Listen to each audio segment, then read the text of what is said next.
controller stared blankly. Did you say 2 engines, Inspector?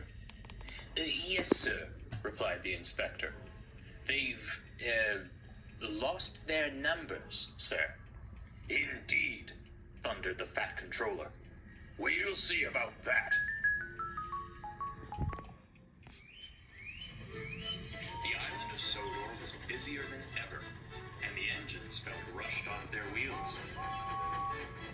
The fat controller arranged for an engine from Scotland to assist with goods work. It was most surprising then when he found 2 engines waiting in the yard. Good day. He muttered. Good day to you, sir, They replied in unison. I hear you've lost your numbers. Aye, sir. They slipped off without warning. Accidentally on purpose, I imagine. Replied the fat controller darkly. Sir, Cried the engines. you wouldn't be suggesting we... What are your names? He demanded impatiently. Donald and Dougie, sir. Excellent. I will confer with your controller. He'll be no help to you, sir. We gave ourselves names when we lost our numbers. One of you, Said the fat controller. is playing truant. I shall find out who and send him away. He turned on his heel. Inspector, he said, give these engines numbers and put them to work. The engines soon donned new numbers. Donald was 9 and Douglas 10. They went to work with Duck, shunting trucks and coaches in the yard. We like it fine here. They beamed. That's good, smiled Duck. But take my tip. Keep an eye on those trucks. They'll make mischief any chance they get. Didn't fash yourself, Chuckled Donald. it's easy. Of course, the trucks heard this and began plotting their tricks. We won't be pushed around by old-fashioned steam kettles. Of course, they should have known better, but trucks rarely do. Later, Donald took empty trucks to the end of the line before bringing loaded ones back. The empties had told the loaded ones all about the twins gloating. The journey began well enough, but soon trouble arose. Brakes began slipping on, and one truck ran a hot axle box. Donald had to shunt it off the train. Each delay made him crosser and crosser. Stupid things, he growled.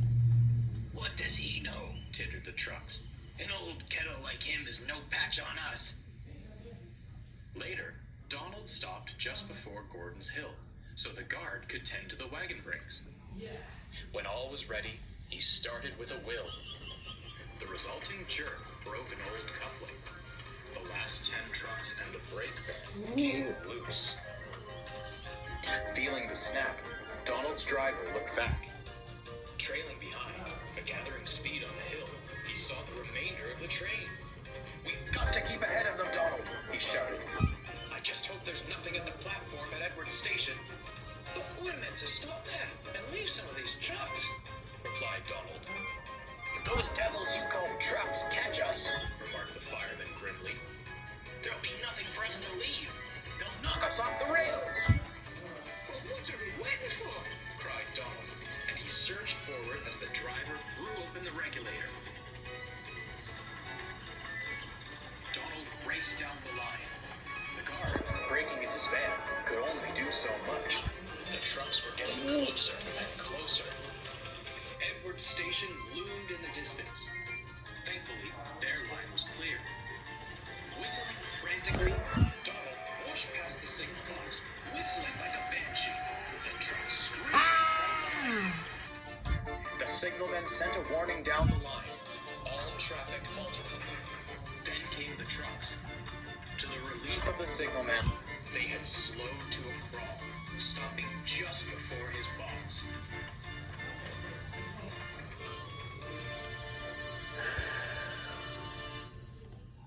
They were very relieved indeed. When he was sure it was safe, Donald reversed back to Edwards Station. He bumped the trucks fiercely when he got there. Will there be any further trouble? He growled. The trucks had scared even themselves. They were speechless. Another voice spoke in their place. I should hope not. Donald jumped. It was the Fat Controller. I suspect the whole island knows of your escapades, with the noise you were making. Sir, stammered Donald. I appreciate your efforts to warn of the danger, Interrupted the Fat Controller. but I have to wonder how that coupling broke to begin with. Judging by how I just saw you handle those trucks, He trailed off sternly. to add to that, you have caused considerable delays down the line. This won't do at all. I'd advise you to be more cautious in future, Number 9. The Fat Controller walked to the station without another word. The crew secured the trucks, and Donald set off once more, rather anxious over the Fat Controller's remarks.